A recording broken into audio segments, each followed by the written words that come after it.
We have more movers that should be on your radar. Diane King Hall is with us, host of Morning Movers, and we're taking a look first at JDD. This is the Temu parent. Let's hear a little bit about this one. Yeah, the stock is all over the place this morning. PDD off the back of its quarterly report card. You're just you were thinking JD.com. It's Pinduoduo, right? Exactly. Okay, go ahead. And I think you're just thinking of JD.com, which also had been making some sympathy moves off the back of the results. But I think investors are trying to make heads or tails of the latest quarterly results from PDD. So they did better than expected, right? And so the stock was higher, then it fell under some pressure. Now it's back on the plus side right now.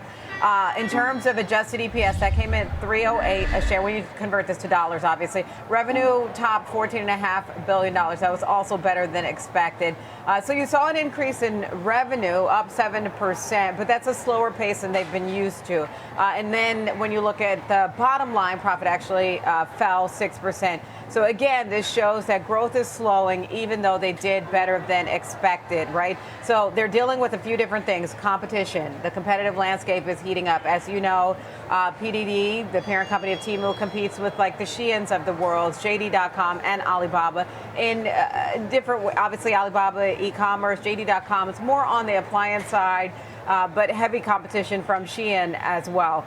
Their finance chief admitted that growth is moderating, warned that they are doing this heavy spending to retain customers. You know, those emails that you get in your inbox to try to trigger you to buy. It works often with the Gen Z, but maybe other audience. There's some challenges. They're trying to take market share in other countries besides the U.S. because besides the trajectory of growth in the U.S., they have to look for market share elsewhere because growth has decelerated in the U.S. as a result of that tax loophole being closed that had previously benefited the likes of PDD, the likes of Shein.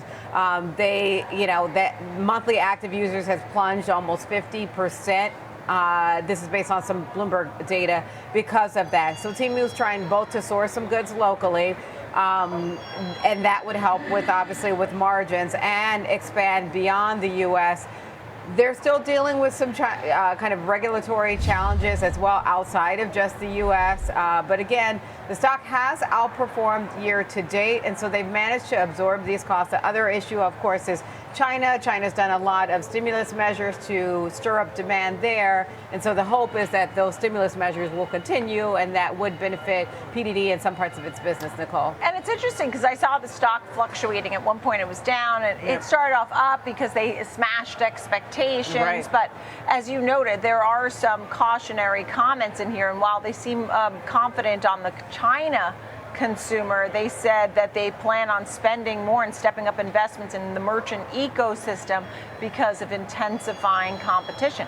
That doesn't sound like it's smooth sailing. That sounds like they'll have to step it up. In the meantime, the stock's doing great here, right? Has this gap higher, and it's up about 2.8%.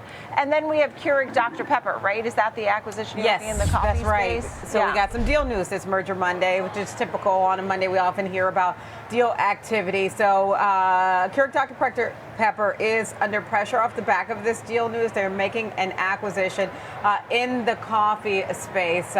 So it's an $18 billion acquisition. Often, as we know, the acquirer loses ground off the back of news of an acquisition. But this is a part of this step towards them essentially trying to undo that Keurig Dr Pepper merger that happened back in 2018. So we're going back pre-pandemic. So the idea is eventually they will split into two companies. One would be this coffee powerhouse. They're buying JD Peet's. I should probably mention that. You know Peet's coffees. You see those often in the grocery store. There are some Peet's shops as well. And then on one side, they will create a soft drink focused company. This is an all cash deal, right? So they have the cash to do this. The two businesses, again, one would focus on coffee and one would focus on beverage. The beverage side would be Dr Pepper, Snapple, 7-Up, etc. And why are they doing this now? The coffee side of the business, you're dealing with inflation, you're dealing with tariffs, you're also dealing with high bean prices, so that's a headwind. Demand is also softened in this space, and store brands are offering some cheaper competition, so the competitive landscape is difficult. Coffee sales, you recall, had fallen last quarter to $948 million, but soda sales are booming. Those are up 10.5% year over year. So this is a way to separate out those businesses. The fit of JDE Peet's, why does this matter? They own dozens of coffee and tea brands globally as well. And then you saw sales growth in JDE Peet's. So sales jumped nearly 20% in the first half of 2025. Nicole. The coffee space is tough. And $18 billion for this deal, that's no joke. I mean, that's a lot of money. So we'll have to see how it goes. I mean, I think you make the point that the acquirer is usually the one that goes down. But is it also that people don't necessarily like this deal too much? Is that another reason it's going down? I don't have the answer, but it was written that that is a question. Finally, we look at the furniture stocks. Tariffs, more tariffs may be coming.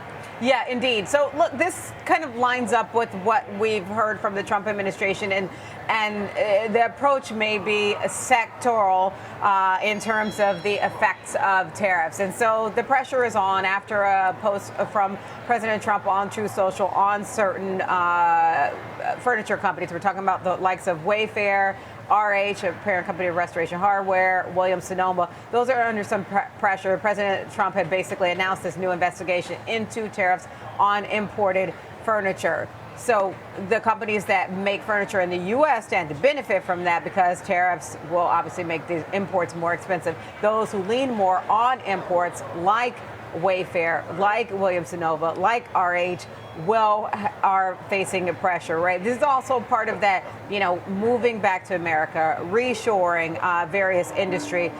So what comes next? The government says it has a little bit more than a month, 50 days to complete this investigation. President Trump hasn't said how high these tariffs would be, whether these would be on top of existing tariffs, right? It's unclear. They could be part of this overall, the lumber tariffs. But that's unclear. And in the meantime, investors are dumping and asking questions later. Wayfair down 8.5% right now. Now, to be fair, that stock has outperformed year to date and has made quite the comeback this year because even with the decline today, the stock is up well over 60%, even with the decline today. RH, though, it's had a very, very tough, it's had a tougher landscape. And you think about the margins, obviously, impact here. So that's dragging that stock down to a loss of more than 40% year to date. Williams-Sonoma down 3% today, and the stock is underperforming the S&P 500 year to date. But who's the beneficiary? Ethan Allen. They do more production here in the U.S. Yeah, I was actually trying to find. I mean, I feel like I haven't seen that stock in a long time. I started to almost wonder if it was still around. Okay, thank you for that. You got it. Very important news on those furniture stocks. And when you see Restoration, RH, and Williams-Sonoma, and also Wayfair down big time. Thank you, Diane King Hall.